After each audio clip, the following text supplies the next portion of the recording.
Hello दोस्तों, कल कुछ संख्या के बारे में जाने थे। ये संख्या दो प्रकार की होती है, वास्तविक संख्या और काल्पनिक संख्या। फिर वास्तविक संख्या को दो भाग में बांटे थे, अपरिमेय संख्या और परिमेय संख्या। और परिमेय संख्या को भी दो भाग में बांटे थे हम लोग, एगो भिन्न संख्या, एगो पूर्णांक संख्या। कि जितना भी संख्या है काल्पनिक संख्या को छोड़कर बाकी वह सब वास्तविक संख्या है। काल्पनिक संख्या को छोड़कर जितना भी संख्या है सब है वास्तविक संख्या। और काल्पनिक संख्या में बोले थे ये रूट के अंदर जो माइनस में होता है, जो रूट के अंदर जो माइनस में होगा, रूट के अंदर जो होगा माइनस में, उसी को काल्पनिक संख्या कहेंगे। अब बाकी वह जितना भी संख्या रहेगा सब होगा वास्तविक संख्या। फिर वास्तविक संख्या को दो भाग में बांटे थे, एगो अपरिमेय संख्या, एगो परिमेय संख्या। अपरिमेय संख्या में बताते हैं कि जिसको p/q के रूप में हम लोग नहीं बांट सकते हैं, नहीं लिख सकते हैं। जैसे कि √2, √3, √5। और परिमेय संख्या में बोले थे कि जिसे p/q के रूप में हम लोग लिख सकते हैं, जैसे 3/2, 4/3। केवल 0 भी होगा क्योंकि एक बट्टा में 1 रहता है, केवल 3 भी रह सकता है। इसी तरह से संख्या होगा। फिर भिन्न संख्या के बारे में बोले थे कि जिसे p/q के रूप में लिखेंगे और q का मान जो होगा वो 0 और 1 नहीं होना चाहिए। ऐसा इस तरह से जो संख्या प्राप्त होगा उसी को हम लोग भिन्न संख्या कहेंगे। और पूर्णांक संख्या में बोले थे कि माइनस की ओर जो भी संख्या जाएंगे और प्लस की ओर 0 लगा के जो संख्या रेखा पर हम लोग संख्या रेखा पर अंकित जो करते हैं, प्लस से आगे जा सकते हैं और माइनस से जा सकते हैं और बीच में 0। जितना भी संख्या है सब पूर्णांक संख्या है। कितना है अब आगे देखते हैं प्राकृतिक संख्या। 1 से अनंत तक की संख्या को, अनंत तक की संख्या को प्राकृतिक संख्या कहते हैं। 1 से अनंत की संख्या को या हम लोग बोल सकते हैं कि गिनती की संख्या को अनंत संख्या कहते हैं। इसका एक और परिभाषा हम लोग बना सकते हैं जो कि पूर्णांक संख्या में बोले थे, धनात्मक जो 1 से स्टार्ट होता है प्लस की ओर जहाँ तक जाएगा सब धनात्मक संख्या होती है और वही संख्या को हम लोग प्राकृतिक संख्या कहते हैं। तो इसका एक और परिभाषा लिख सकते हैं, धनात्मक पूर्णांक को प्राकृतिक संख्या कहते हैं। प्राकृतिक संख्या कहते हैं। अगर जैसे में बात करेंगे इसका तो कहाँ से स्टार्ट होगा? 1 से, तो 1, 2, 3, 4 आगे इन्फिनिटी तक जाएगा, अपरिभाषित तक जाएगा, अनंत तक जाएगा। अब इसके आगे देख लेते हैं हम लोग पूर्ण संख्या।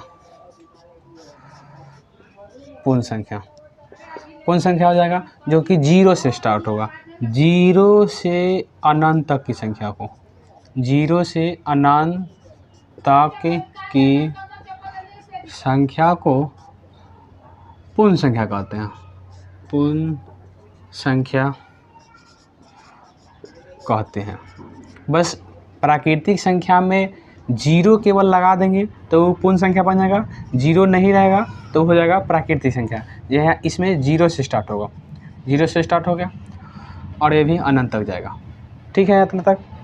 अब आगे देखिए, अब आगे देखते हैं हम लोग सम संख्या। सम संख्या इंग्लिश में कहते हैं इसको इवन नंबर, इसको कहते हैं होल नंबर।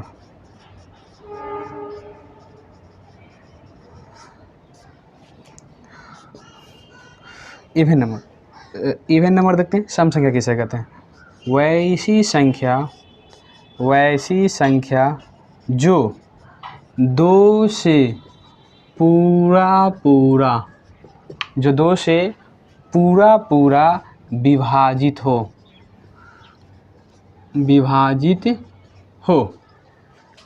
उसे सम संख्या कहते हैं। उसे सम संख्या कहते हैं। जो 2 से पूरा विभाजित हो, विभाजित होने का मतलब कि जो 2 से पूरा कट जाए, वैसी संख्या जो 2 से पूरा लग जाए, शेष नहीं बचे, उस संख्या को हम लोग कहेंगे सम संख्या। जैसे 2, 4, 6, 8, 10 इस तरह का जो भी संख्या है सब सम संख्या है, क्योंकि अगर इसमें 2 से भाग देंगे तो पूरा पूरा कट जाएगा, 2 बच जाएगा। इसमें 2 से भाग देंगे तो पूरा पूरा कट जाएगा, 3 बच जाएगा। इसमें अगर भाग देंगे तो 4 बच जाएगा, मतलब शेष नहीं बचेगा। उस वैसे संख्या को हम लोग कहेंगे सम संख्या। अब देख लेते हैं विषम संख्या। विषम संख्या, इसको इंग्लिश में कहते हैं ऑड नंबर।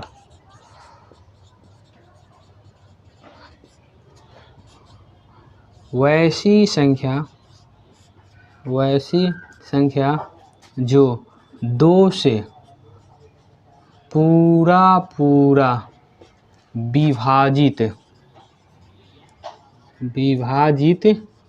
न हो, 2 से पूरा पूरा विभाजित न हो, उसे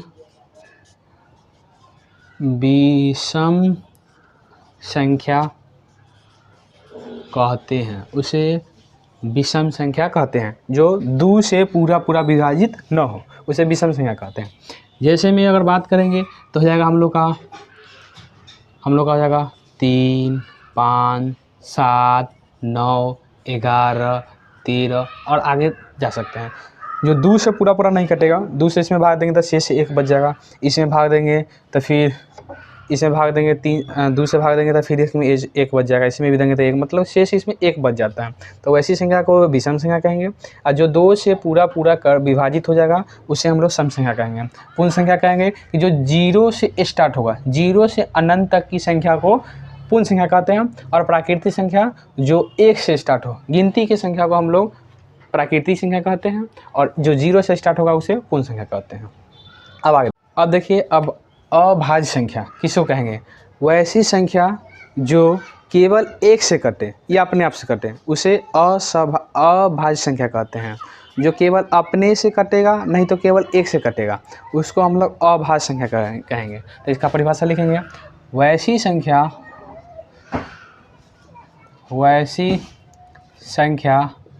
जो केवल 1 से विभाजित हो, 1 से विभाजित हो या अपने आप से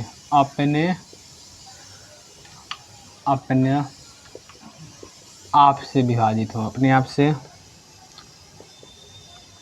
विभाजित हो, उसे अभाज्य संख्या कहते हैं। अगर जैसे बात करेंगे तो हो जाएगा हम लोग का 2 ऐसा संख्या जो दूसरा से नहीं कटेगा और ये केवल 2 से कटेगा ना तो 1 से कटेगा, दूसरा से नहीं कटेगा। और हो जाएगा हम लोग का 3 जो कि अपने से कटेगा नहीं तो 1 से कटेगा। फिर हो जाएगा हम लोग का 5, 4 नहीं होगा क्योंकि 4 तो अपनों से कटेगा और 1 से कटेगा और 2 से इसमें विभाजित लग जाएगा, 2 से लग जाएगा इसलिए 4 नहीं होगा। 5 हो जाएगा, फिर 7, आगे 9, 11, 13, 15, सॉरी 9 नहीं होगा क्योंकि 9 जो है 3 से कट जाता है। तो आगे इस 15 भी नहीं होगा, 15 की जगह पे 17, 19, आगे हो गया 23, आगे हो गया फिर 23, 29, 31। इस तरह का जो संख्या जो है इसको हम लोग अभाज्य संख्या कहते हैं।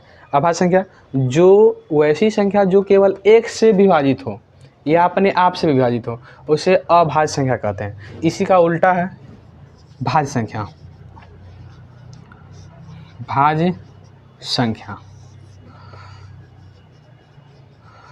वैसी संख्या जो 1 से विभाजित हो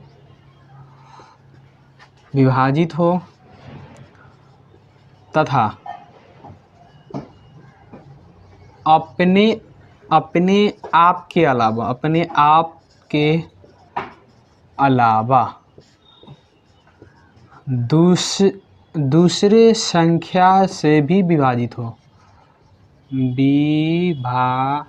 हो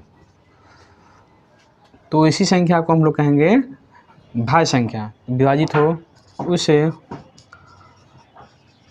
भाज्य संख्या कहते हैं।